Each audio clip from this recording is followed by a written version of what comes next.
Iginiit ni Vice President Sara Duterte na wala siyang obligasyong sabihin sa publiko ang mga detalye ng kanyang personal na biyahe sa Australia, lalo't hindi ito ginamitan ng pondo ng gobyerno. Pinuna ng pangalawang Pangulo ang komento ni Palace Press Officer Undersecretary Claire Castro na dapat anyang ilahad ni VP Sara ang kanyang mga pagbiyahe bilang parte ng kanyang trabaho.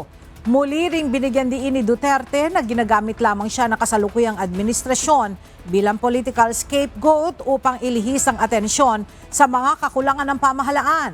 Mariin din niyang itinanggi na emosyonal o galit siya sa kanyang mga pahayag at muling pinatamaan ng palasyo sa umunoy paninisi sa kanya upang iwasan ang mga tanong sa tunay na kalagayan ng bansa.